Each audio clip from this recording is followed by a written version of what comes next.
નમસ્તે મિત્રો, સ્વાગત છે તમારું કલ્પતરુ એકેડમીના ઓનલાઈન લર્નિંગ પ્લેટફોર્મમાં. સામાજિક વિજ્ઞાનનો પાઠ 4 એની આપણે સિરીઝ આજથી શરૂ કરી રહ્યા છીએ. તો પાઠ 4ની અંદર આપણું જે ટાઇટલ છે ભારતનો સાહિત્યિક વારસો, તો એ મુજબ પ્રાચીન ભારતીય સાહિત્ય, બ્રાહ્મણ ગ્રંથો, મધ્યકાલીન સાહિત્ય, ભારતની પ્રાચીન વિદ્યાપીઠો જેવી કે નાલંદા, તક્ષશિલા, વારાણસી અને વલ્લભી, આવા ટોપિક પર ચર્ચા કરવાની છે. તો આગળ વધીએ એ પહેલાં જે મિત્રો ચેનલ પર નવા છે તે ચેનલને સબસ્ક્રાઈબ કરી લો અને બાજુમાં આવતા બેલ આઇકનને દબાવી ઓલ કરી રાખો, જેથી અમારા દરેક વિડીયોના નોટિફિકેશન તમને મળતા રહે.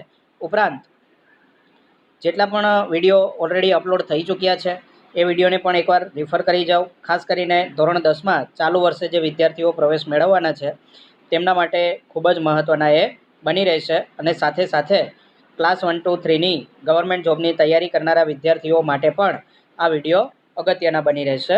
તો શરૂ કરીએ આપણે. પ્રથમ પ્રશ્ન છે, ભારતમાં વેદ કેટલા છે અને કયા કયા તે સમજાવો. તો ભારતનું જે પ્રાચીન સાહિત્ય છે તેની વાત કરીએ તો તેમાં 4 વેદ છે: ઋગ્વેદ, યજુર્વેદ, સામવેદ અને અથર્વવેદ. દરેક વેદની માહિતી લઈએ તો ઋગ્વેદ એ ભારતનો સાહિત્યનો પ્રાચીનતમ ગ્રંથ છે, એટલે કે સૌથી જૂનો ગ્રંથ ગણવામાં આવે છે અને કુલ 10 ભાગમાં ગ્રંથ વહેંચાયેલો છે. એમની અંદર કુલ 1028 ઋચાઓ એટલે કે સૂક્તો છે. સૂક્ત અને ઋચા એટલે શ્લોક તમે એને કહી શકો. આંકડો યાદ રાખવો એકદમ ઇઝી છે મિત્રો.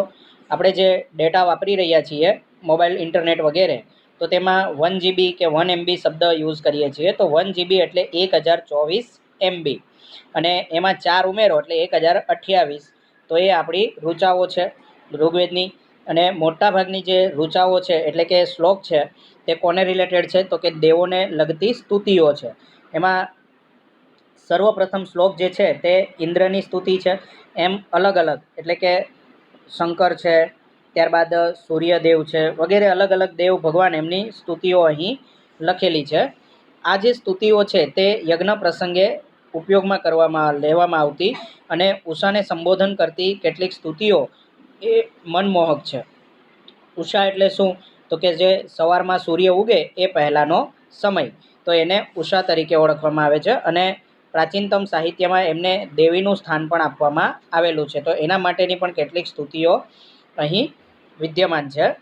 યજુર્વેદ એ યજ્ઞનો વેદ કહેવાય છે. પ્રાચીન સમયમાં જે યજ્ઞો થતા એ યજ્ઞોના ક્રિયાકર્મ અને તે સમયે બોલાતા મંત્રો વગેરે એ યજુર્વેદની અંદર છે અને તે ગદ્ય પદ્ય સ્વરૂપમાં છે. ગદ્ય એટલે લખાણ સ્વરૂપે, જે રીતે તમારો ગુજરાતીમાં પાઠ આવતો હોય છે તો તે ગદ્ય કહેવાય અને કાવ્ય આવે તો તે પદ્ય કહેવાય છે.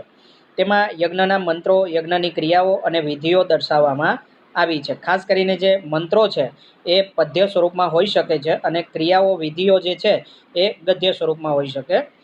સામવેદ એ આપણો ત્રીજો વેદ છે. તો સામવેદમાં ઋગ્વેદની ઋચાઓનું ગાન કરવાની વિધિ દર્શાવવામાં આવી છે. અને પાઠ 3ની અંદર સામવેદ વિશે માહિતી થોડી ઘણી મળેલી જ છે તમને, કે તેની અંદર સંગીતને રિલેટેડ માહિતી છે, એટલે એ સંગીતની ગંગોત્રી તરીકે પણ ઓળખાય છે. સામવેદના જે શ્લોક છે એની ખાસિયત શું છે? તો કે રાગ અને લય સાથે એને ગાઈ શકાય છે. આથી સંગીતની ગંગોત્રી તરીકે ઓળખવામાં આવે છે.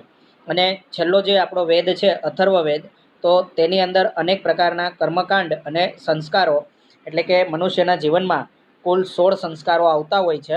આ 16 સંસ્કારો અને અલગ અલગ સમયે ઉંમરના અલગ અલગ તબક્કે જે કર્મકાંડ કરવામાં આવતા હોય છે એ કર્મકાંડની માહિતી આપેલી છે.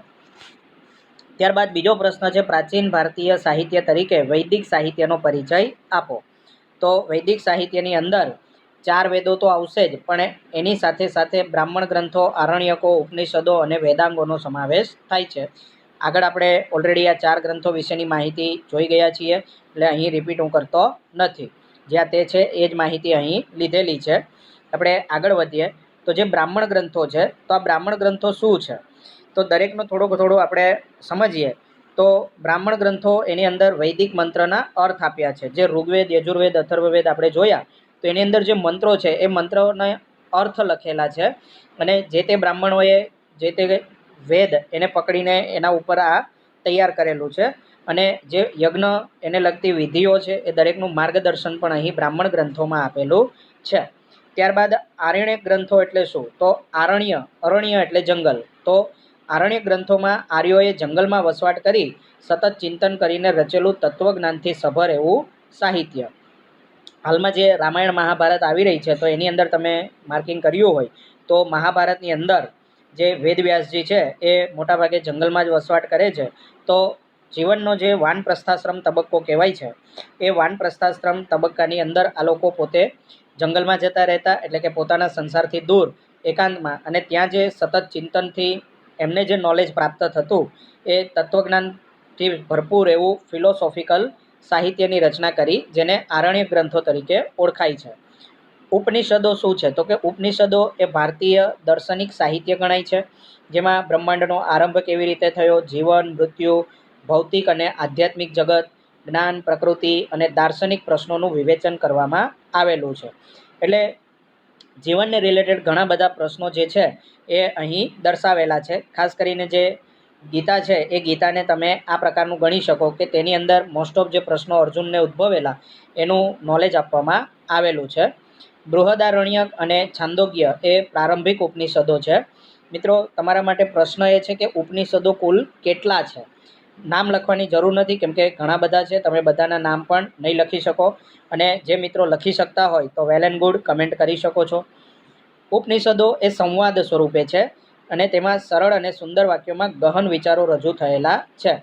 જો એટલે તમને ભગવદ્ ગીતાનું ઉદાહરણ આપ્યું કે ત્યાં અર્જુન બોલે છે, એ જ રીતે કૃષ્ણ બોલે છે, તો એવા સંવાદ આપેલા છે કે અર્જુન બોલે અને કૃષ્ણ સાંભળતા હોય, પછી એનો જવાબ કૃષ્ણ આપતા હોય છે.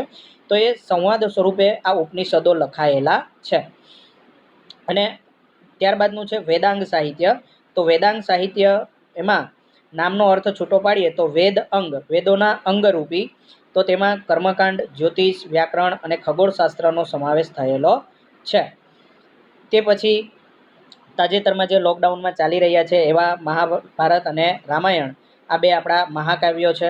તો એમના વિશે પણ તમારી બુકમાં આપેલું છે. તો જે મિત્રો નથી જોતા, ખાસ એકવાર જોવાની કોશિશ કરજો, તમને ઘણી ખરી માહિતી એમાંથી પણ મળી રહેશે. રામાયણ અને મહાભારત એ ભારતના બે મુખ્ય કાવ્યો છે. આ મહાકાવ્યોની રચના સેંકડો વર્ષોમાં થઈ હતી, એટલે કે એક જ સમયે કે એક જ બેઠકે બેસીને રચના થઈ નથી. ઘણા વર્ષો એની રચનામાં વીતી ગયા. ઈસવીસનની બીજી સદીમાં મહાકાવ્યોનું વર્તમાન સ્વરૂપ મળ્યું. એટલે આજે જે તમે મહાભારત કે રામાયણ ગ્રંથ દુકાનેથી ખરીદો અને એમાં જે કાંઈ લખાણ છે તો એ પેઢી દર પેઢી ઉતરી આવેલું છે. તો એનું એ જે સ્વરૂપ છે, વર્તમાન સ્વરૂપ, એ ક્યારે મળેલું છે? બીજી સદીમાં. એની પહેલાં શું હતું? તો એની પહેલાં આ દરેકને શ્રુતિ સાહિત્ય કહેવાય છે. એ એકબીજા પેઢી દર પેઢી યાદ રાખીને આગળ લાવવામાં આવેલું હતું. એટલે કે આજની પેઢી એને સાંભળે, યાદ રાખે, પછી એ આવનારી પેઢીને સંભળાવે, એને કંઠસ્થ કરાવે, એ પછી એની પેઢીને કંઠસ્થ કરાવે. તો જ્યાં સુધી લેખન કલાનો વિકાસ ન થયો ત્યાં સુધી એ કેવા હતા? તો કે મૌખિક હતા. અને લેખન કલાનો વિકાસ થવા પછીથી એ લેખિત સ્વરૂપે રચવામાં આવ્યા. મહાકવિ વાલ્મીકી રચિત રામાયણ એ એક મહાન સાહિત્ય કૃતિ છે. તો તમને પ્રશ્ન પૂછાય, રામાયણના રચયિતા કોણ છે? તો કે વાલ્મીકી. તુલસીદાસે પણ રામાયણની રચના કરેલી છે, તો એ બંનેમાં કન્ફ્યુઝ નહીં થતા. મહાભારત કરતાં રામાયણ એ ઘણું નાનું છે અને એનો મુખ્ય વિષય વસ્તુ શું છે? તો કે અયોધ્યાના રાજા રામચંદ્ર, એના જીવન પ્રસંગોની કથા, એના જન્મથી માંડી અને સીતાહરણ, ત્યારબાદ લંકા ઉપર ચડાઈ, રાવણનો વધ અને લવકુશ સુધીની વાર્તા એમાં વર્ણવેલી છે. લવકુશના જન્મ સમયની જે રામાયણ છે એને ઉત્તર રામચરિત તરીકે ઓળખવામાં આવે છે. અનેક દિલચસ્પ ઘટનાઓ અને સાહસોનું એમાં વર્ણન કરેલું છે, જેમાંને કેટલીક ઘટનાઓ એ આજના પરિપ્રેક્ષ્યમાં પણ આપણને સાચી લાગે. જેમ કે રામ સેતુનું નિર્માણ. તો ભારતનું જે ધનુષકોડી બંદર છે ત્યાંથી શ્રીલંકા સાથે જોડાતો એવો રામ સેતુ અથવા સેતુ સમુદ્રમ એ આજે પણ અસ્તિત્વ ધરાવે છે. મુનિ વેદવ્યાસ રચિત મહાભારત એ વિશ્વનો સૌથી મોટો કાવ્યગ્રંથ છે. શા માટે? તો કે એની અંદર 1,00,000 શ્લોક આવેલા છે અને એની મુખ્ય વિષય વસ્તુ શું છે? તો કે કૌરવ અને પાંડવો વચ્ચે થયેલું યુદ્ધ, અને આ યુદ્ધની સાથે નાની મોટી ઘણી બધી વાર્તાઓને જોડી લેવામાં આવી છે. ભારતનો જે અમૂલ્ય વારસો છે એ સમાન ભગવદ્ ગીતા એ પણ મહાભારતનો જ એક ભાગ છે. અને એ કયા ભાગમાં આવે છે? તો કે ભીષ્મ પર્વની અંદર એ આવે છે. એટલે એ પ્રશ્ન ઘણી વખત ક્લાસ 3 લેવલની પરીક્ષાઓમાં પણ પૂછાઈ ગયો છે કે શ્રીમદ ભગવદ્ ગીતા એ મહાભારતના કયા અધ્યાયનો ભાગ છે અથવા કયા પર્વનો ભાગ છે, તો એ ભીષ્મ પર્વનો ભાગ છે. એમની અંદર શું આપેલું છે, તો કે જ્ઞાન, કર્મ અને ભક્તિ એ મોક્ષ પ્રાપ્તિના 3 માર્ગોનું વિવેચન કરેલું છે. મિત્રો, તાજેતરમાં જે માર્ચ 2020ની બોર્ડની પરીક્ષા લેવાઈ એમની અંદર આ પ્રશ્ન પૂછાઈ ગયો કે ભગવદ્ ગીતાની અંદર નિમ્નમાંથી કયા માર્ગો આપેલ નથી, તો ત્યાં જ્ઞાન, કર્મ હતો, ભક્તિ હતો અને યોગ હતો. તો યોગ માર્ગનું એમાં વિવેચન નથી, જ્ઞાન, કર્મ અને ભક્તિ માર્ગનું વિવેચન કરેલું છે. બંને મહાકાવ્યો એ સદીઓ સુધી ભારતના કરોડો લોકોના વિચાર અને સાહિત્ય સર્જન પર ગાઢ અસર કરી છે. મિત્રો, એક ખાસ વાત નોંધવા જેવી છે કે જે સંપૂર્ણ મહાભારત છે એ અનુષ્ટુપ છંદમાં રચાયેલું છે. એટલે એ સમયના જે સાહિત્યકર્તાઓ હતા એમને ખૂબ જ ગહન નોલેજ હતું, ગ્રામરનું પણ અને સંસ્કૃતિનું પણ. તો એ બધી બાબતો આજે પણ જે સાહિત્ય સર્જનકર્તાઓ છે એમના ઉપર એના અસર જોવા મળે છે. ત્યારબાદ પ્રાચીન સમયના બૌદ્ધ સાહિત્યનો પરિચય. આગળ જે જોયું એ બધું વૈદિક સાહિત્ય હતું. તે પછી બૌદ્ધ ધર્મનો ઉદય થયો અને બૌદ્ધ ધર્મનું પણ સાહિત્ય રચાયું.